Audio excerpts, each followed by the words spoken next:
देख रहे हैं आवाज आपका और आपके साथ है MS परदेसी। आइए आपको लिए चलते हैं सीधे भरगामा। आखिरकार अंचल में हो क्या रही है? भरगामा अंचल की कहानी प्रीता नाजरा खातून की जुबानी। जमीन जोर की नहीं तो किसी और की। फिर ब्लॉक में अंचल अधिकारी और पुलिस प्रशासन का क्या काम? अब समाचार विस्तार से। भरगामा बिहार का ऐसा ब्लॉक है जिसे देखने वाला कोई नहीं, यहाँ तक कि अनुमंडल भी 50 किलोमीटर दूर है। अब आप समझ सकते हैं कि अंचल पदाधिकारी, थाना पदाधिकारी, मनरेगा पदाधिकारी क्या कर रहे हैं। कोई रोकने वाला नहीं है। अगर सही से मनरेगा की जांच हो तो कहीं न कहीं पदाधिकारी घेरे में आ जाएंगे, लेकिन कोई रोकने वाला नहीं है। शायद यही वजह है कि भरगामा ब्लॉक अभी भी बहुत पीछे है, जिसमें सबसे ज्यादा पिछड़ा हुआ क्षेत्र रानीगंज विधानसभा के 7 पंचायत हैं। लेकिन भरगामा ब्लॉक के समीप पंचायत मानुल्ला पट्टी में सबसे ज्यादा भ्रष्टाचार देखने को मिल रही है। इसी पंचायत के ग्राम रहरिया के लोग कई बार सड़कों पे आए हैं, रोड जाम किया है, लेकिन प्रशासन के कान में जूं तक नहीं रेंगती है। और क्यों नहीं?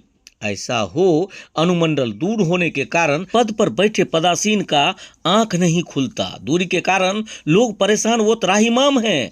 अब तो होना यह चाहिए कि नजदीक में बड़ा बाजार रानीगंज का है और तकरीबन सभी लोग पश्चिमी एरिया के वहीं पहुंचते हैं और अनुमंडल भी वहीं होना चाहिए। लेकिन दूसरी बार जीत के आए सांसद भी अनदेखी कर रहे हैं। आइए आपको सीधे लिए चलते हैं भरगामा ब्लॉक अंतर्गत पंचायत मानुल्ला पट्टी वार्ड नंबर 7, जहां पर जमीन विवाद बड़ा ही धूमधाम से नाटकीय अंदाज में चल रही है। अंचल अधिकारी के साथ थाना प्रभारी भी चुप्पी साधे हैं, क्योंकि दबंग के सामने सभी प्रभारी घुटने टेक चुके हैं। शायद यही वजह रहा। मौजा मानुल्ला पट्टी थाना नंबर 81, खाता संख्या 613, 617, खेसरा 2490, 2998, जमाबंदी संख्या 3667 का जो जमीन है वह जमीन 1999 में नाजरा खातून को उनके ससुर मोहम्मद मसरुद्दीन केवाला कर चुके थे। लेकिन वही शख्स अपने पतोहू को जमीन का वैल्यू देखकर खुद से टाइटल सूट करता है। ईमान देखिए, इस विवाद को लेकर कई बार अपने पतों पर जानलेवा हमला भी करवाता है।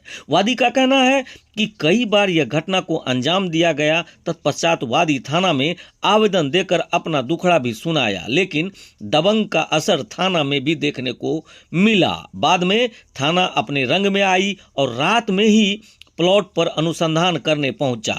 कारण यह था कि उस प्लॉट पर मोहम्मद मसरुद्दीन का सारे पुत्र मिलकर जमीन हड़पना चाहता था और घर बनाने का पूरा प्रायोजन कर चुका था, जिसमें घर बनाने का सारा औजार भरगामा थाना द्वारा जब्त किया गया। अब सवाल यह उठता है कि आखिरकार कब तक इस तरह से जमीन का जंजाल छट पाएगा। आइए सुनते हैं पीड़िता की कहानी उन्हीं की जुबानी।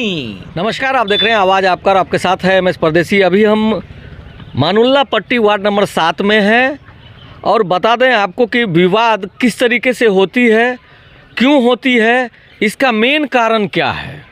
अंचल अधिकारी सारा क्रियाकलाप सही करते हैं, वो लिख के भी देते हैं और ज़रूरत पड़ती है तो अंचल अधिकारी ज़मीन में खाली भी करवाते हैं और इस मालिक को ज़मीन में वास भी करवाते हैं। लेकिन कहाँ फंसता है मामला? लोगों के ईमान पे या लोग बेईमान होने पर ऐसा मामला सामने आता है कि किसी का रजिस्ट्री किया हुआ ज़मीन वो चाहता है कि हम अपने कब्जे में लेकर अपने नाम करवा लें, या फिर लाठी के वजह से बोले तो उसके यहाँ जितना आदमी है एक एकल आदमी को मारने धमकाने के साथ साथ ज़मीन को हड़पने का प्रक्रिया किया जाता है।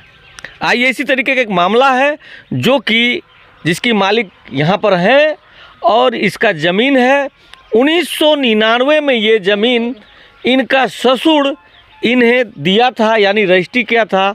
और आज इसके साथ क्या हो रही है सुनते हैं इसी की जुबानी। क्या नाम हुआ आपका? नाजरा खातून। आप ये बताइए हमको कि ये जमीन आपका कब रजिस्ट्री हुआ था? 1999 में ही जमीन रजिस्ट्री हुई। 99 में हुई थी। तो अभी आपके साथ क्या क्या व्यवहार किया जाता है? जमीन आपके कब्जे में है? ज़मीन मेरे कब्जे में ही था, जोतते थे, आबादते थे। जब भी हम दिल्ली चले जाते वही जोतने आबादने लगता है, जोर ज़बरदस्ती करता है, हरका के भगा देता है। अगर जोने जाता है कोई भी जाता है वो ज़बरदस्ती जोतने लगता है, मारपीट करके वहाँ पे। अच्छा। अगर ज़मीन पे आओगे तो जान से मार देंगे, तुमको भी तुम्हारे बेटा को भी, दोनों बेटा को भी उठा लेंगे। यहाँ ज़मीन पे तुम मत आओ, नहीं तो यहाँ पे दफन कर देंगे। इसके कारण क्या किया, मेरा जो ज़मीन था मम्मी का सब मेरे फूफू से लिखवा लिया सारा ज़मीन। वो ज़मीन को वो तुरंत कब्जा कर लेता है और मेरा ज़मीन को जबरन वो ज़बरदस्ती लाठी के बदौलत, उसको 6 ठो बेटा है, चचेरा भाई ये 3-8-10 ठो बेटा है, मिलकर वो जमा हो जाता है वहाँ पे। हमको चढ़ने नहीं देता उस ज़मीन पे। हम गेहूँ बुने, उस ज़मीन को जोत दिया और उस ज़मीन पे जाके घर बना रहा था 15 तारीख रात में 12 बजे रात को। अच्छा। पुलिस को इन्फॉर्म किए, साथ गए, फिर उसका सारा हथियार पकड़ा गया पुलिस वाले और अपने पास जमा कर लिया। यानी घर बनाने वाला जितना हथियार था वो पकड़ा जितना हथियार था सब चीज़ वो पकड़ा गया। पुलिस तब उस पे बोला सुबह क्रिया करेंगे, अभी तक तो नहीं किया है। अभी तक नहीं किया। जो मारपीट मेरे साथ हुआ उसका क्रिया किया है, अंजोरी बोला बना लाने के लिए हमको। तो अभी तक फिर दोबारा आप थाना नहीं पहुंचे? अभी तक हम थाना में ये बोलता है कि ज़मीन के मालिक सीओ है, ज़मीन के मालिक बीडीओ है, जियो ज़मीन के मालिक और कोई है। कहाँ तक एक लेडीज होके हम दौड़ते रहेंगे? तो उसका 144 कब लगी थी आपकी ज़मीन को? 144 कब लगी थी? 2-4 महीने हो गया, 5 महीने। उस 44 के माने सिफा पुलिस वाला गया, उसको बोला इस ज़मीन को मत रोपो। वो जोर ज़बरदस्ती फिर भी रोपा किया, भगा दिया पुलिस वाले।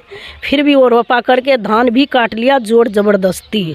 फिर से उसको जोत के रात में ही जोतता है। एक्चुअली दिन में नहीं जोतता है, अपने घर उसको ट्रैक्टर अपना है, किसी टाइम जाता है जोत लेता है। अच्छा। हम जब ट्रैक्टर मांगते हैं किसी से गांव में, वो दबंग आदमी है, उसके डर से कोई ट्रैक्टर नहीं देता है। ये मामला है। ये मामला आप है। एक चीज़ और हमको बताइए कि जहाँ पे आपका जमीन है वहाँ पर बहुत सारे समाज भी रहते होंगे। हाँ, समाज है। समाज में कोई तरह का फैसला हुआ? समाज में ये कह रहा है वो तो गांव में रहता है, हम तो कम रहते हैं इस गांव में, दिल्ली में रहते हैं हम ज़्यादा। तो गांव वाले से वो पैरवी करके कहता है मेरा खतियानी ज़मीन है, नहीं बिकना चाहिए, नाजरा को बोलो 3 बेटा के नाम से लिख देने के लिए। तो मैंने बोला हम ज़मीन लिख देंगे, हम बुढ़ापा में कहाँ जाएंगे, अभी तो वो लोग छोड़ दिया मुझको। अभी तो मेरा जो गुजर बसर होता है सरकारी पैसे से थोड़ा बहुत हो रहा है, बाद में मेरा सेहत गिर जाएगा तो कौन किसका होता है वो बेटा। हम कैसे ज़मीन अपना लिख देंगे? जो बुढ़वा के पास ज़मीन है, मसलुद्दीन के पास, मेरे ससुर के पास ज़मीन है।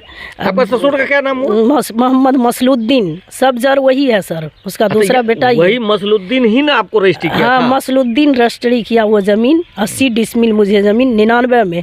आप कहता है वो मैं पागल था, टाइटल वही किया कोर्ट में, मुंसद कोर्ट में। अच्छा। टाइटल वही फाइल किया, ज़मीन को जोर ज़बरदस्ती लाठी के बदौलत जोतता है वही, बाहर से भी इसमें कर सको बुलाता है, अपना भी रहता है। फिर उस डर से हम वो ज़मीन पे नहीं जाते हैं। क्या कहना चाहेंगे सरकार से? सरकार से ये कहना चाहते हैं, मुझे नहीं है कि चाहिए मेरे को जो मेरा ज़मीन है वो ज़मीन छोड़ दे, विवाद ख़त्म कर दे, हमको कुछ नहीं लेना देना इससे। वो बार बार विवाद को बढ़ाता है, मारपीट करने आ जाता है, रास्ता पेरा घेर लेता है, कभी गाड़ी छीन लेता है, कभी चाबी छीन लेता है। इससे पहले भी आपका रास्ता में घेरा था? हाँ जी, 16 तारीख को जो मारपीट किया हम लोगों के साथ, फिर FIR हुआ पुलिस को, फिर 112 नंबर पे फ़ोन किए, काफ़ी देर के बाद पुलिस पहुंचा तो दुकानदार से पूछा तो बोला हो हल्ला तो हो रहा था, लेकिन पता नहीं डर से कोई इशारा कर दिया तो वो डर से नहीं देने लगा गवाह। वो इतने आदमी है, कभी आएगा तो हमको धमकाएगा।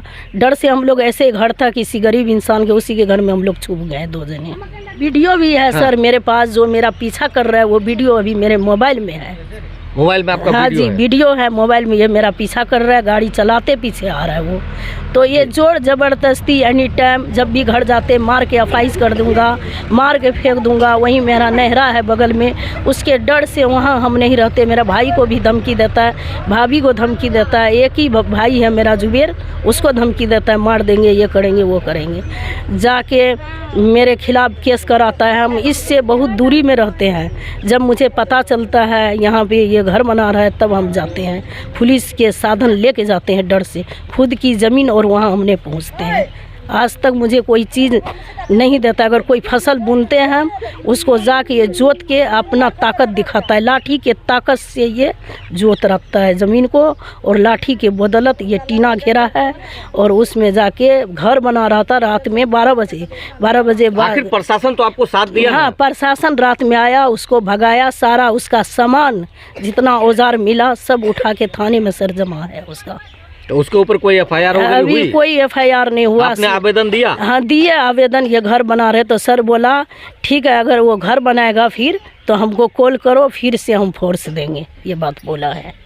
तो अब कब आपको थाना बुलाया गया है? अभी तो नहीं बुलाया थाना, उस दिन हम बोले तो वो बोला आगे देखिए, अभी हम क्या करेंगे, उसको यही न करेंगे। जब रात में गए पकड़ने वो भाग गया, तो बगले में छुपा हुआ था किसी के घर में, तो रात को नहीं है जाता पुलिस वाला, वो घर में किसी का छुप गया था पूरा कैदी। रात में जो घर बना रहा था सब छुप गया था, फिरोज आलम के घर में छुपा हुआ था। जी बहुत बहुत धन्यवाद आपका। आपको बता दें कि इस तरीके का मामला कई है भरगमा में, और ख़ास करके भरगमा सुदूर देहात क्षेत्र में सभी लोग वास करते हैं।